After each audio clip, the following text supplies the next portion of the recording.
जिनसे मंदिर चलने वाला है उनकी आराधना नहीं, तो फिर उस आराधना तक तुम्हें पहुंचाने वाला कोई दूसरा नहीं मिले। क्योंकि आज मंदिर सुरक्षित है, धर्म सुरक्षित है, तो वह श्रावकों से सुरक्षित नहीं है, हम मुनियों से सुरक्षित है। और इतिहास गवाह है कि जब जब भी धर्म के ऊपर संकट आया है तो श्रावकों ने उस संकट को नहीं डाला है। जब जब भी संकट आया है हम संतों को ही आगे आना पड़ा है।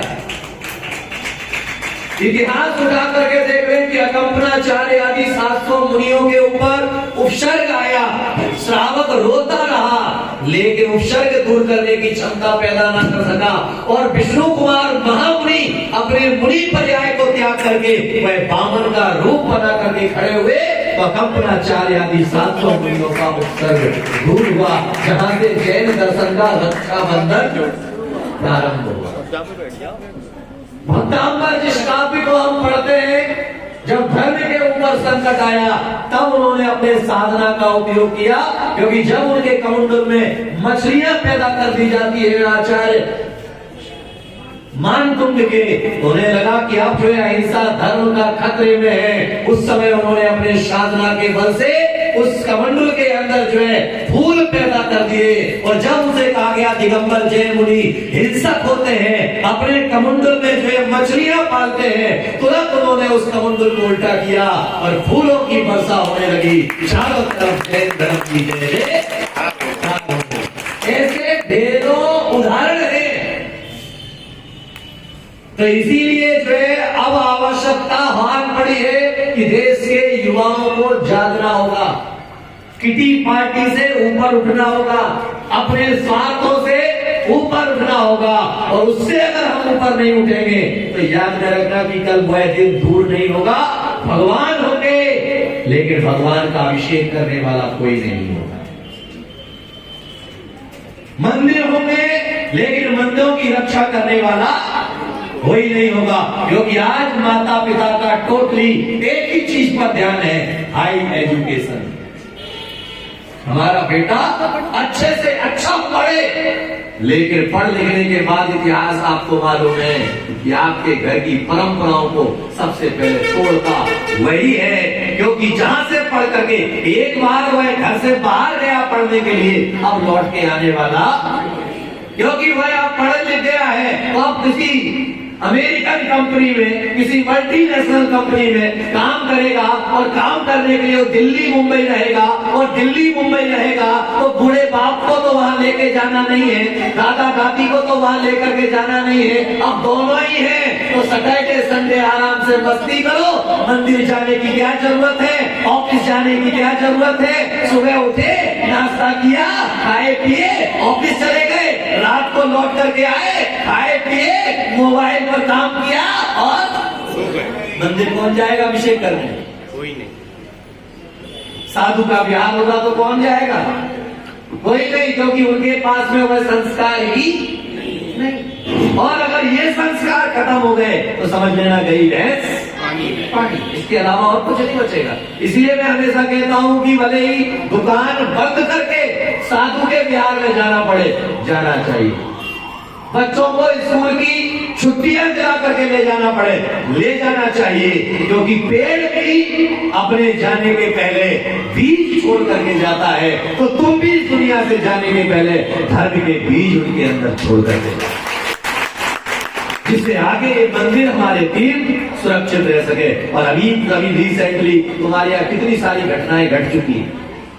अभी जो एक 24 महाराज का संघ आया, पूरा ग्वालियर दिगंबर जैन समाज उन्हें आहार नहीं करा पाया। बिना आहार के जो है ग्वालियर से वह बिहार कर गए।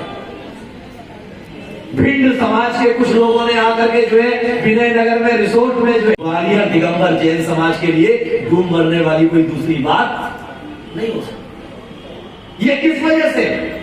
आम आदमी यहाँ का अच्छा है, समाज में कोई तकलीफ नहीं है, आम आदमी में कोई तकलीफ नहीं है, लेकिन जिन्हें हमने समाज का नेता बना करके बैठा है, गड़बड़ियां उनके अंदर, क्योंकि वह जिम्मेदारी उठाने को तैयार नहीं है। और वह जिम्मेदारी उठाने को तैयार नहीं है तो ऐसा नेता हमें नहीं चाहिए।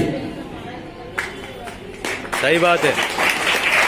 जो समाज की रक्षा के लिए, मुनियों की सेवा के लिए तत्पर नहीं हो सकता है, ऐसा नेता हमें नहीं चाहिए। नेता वह होता है जो प्रजा के साथ और धर्म के साथ जीता है, वह नेता होता है। भले ही वह नेताओं से हमारी इसलिए पटती नहीं। सारे नेता मेरे से खुन्नस खाते कि शादियां खत्म होने का भी सारेगा चालू हो जाएगा, साधुओं को इंतजार करना पड़ेगा, क्योंकि जो जो हमारे धर्मायतनों की धर्मशाला है वह सारी शादियों में, क्योंकि उन्हें अर्थ संग्रह चाहिए। अब साधु आ जाए तो कहां ठहरा है, जगह ही नहीं, कहां ठहरा है। महेश जी का विचार भी हो कि भैया बड़ा संघ है, हम व्यवस्था कर ले, अब इनके पास जगह ही नहीं। अब जगह अगर साधुओं को रुकाने के लिए नहीं होगी तो तुम्हारे धर्म का होगा क्या? उसी बात को मद्देनजर रखते हुए आज दोपहर में जो है 3 बजे जो है 15 से लेकर के 55 वर्ष के सभी युवाओं की एक आवश्यक बैठक बुलाई गई। अगर आपको लगता है कि आप जैन हैं, आपको लगता है कि आप जैन धर्म के प्रति जरा भी दर्द है, तो अपने बच्चों को, अपने युवाओं को, जो महिला यहाँ आई है, पति नहीं आए, जिनके धक्का मार के भेजो। बोला अगर नहीं जा रहे हो तो हम चले महाराज के साथ। ये मत कहना कि हम ससुराल चले जाए, पियर चले जाएंगे। पियर का तो उन्हें मालूम है 4 दिन बाद फिर लौट आए। आज ये धमकी से पति डरते नहीं है, आज डरते हैं अगर तुमने कहा मैं महाराज के साथ माता जी बनने जा रही हूं, वो पूरा प्रोजेक्ट खड़े हो जाएगा।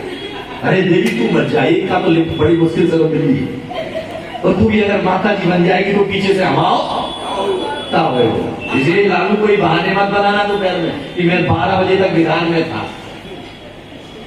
खाना छोड़ दो, का फर्क पड़ रहा, एक दिन नहीं खाओ तो मर नहीं जाओ। इसीलिए जो यहाँ पर बैठे जिनके पति नहीं आए, अगर तुम जैन हो और मेरी बात से अगर आप समर्थन है, अवश्य रूप से उपस्थिति होगी। हमने जो कुछ कहा होना चाहिए, ऐसा नहीं होना चाहिए, होना चाहिए, हाँ होना चाहिए। कौन कौन चाहता है कि ऐसा नहीं होना चाहिए? याद उड़ानी नहीं होना चाहिए। नजर घटी दुर्घटना घटी, पहले सुन लिया करो कि हम कह क्या रहे हैं। आगे की प्रतिक्रिया कौन कौन चाहता होना चाहिए, हाथ नीचे कर ले। इसीलिए जो है उसमें जो महिलाएं इच्छा रखती है वह भी आ सकती है, क्योंकि मुनि की सेवा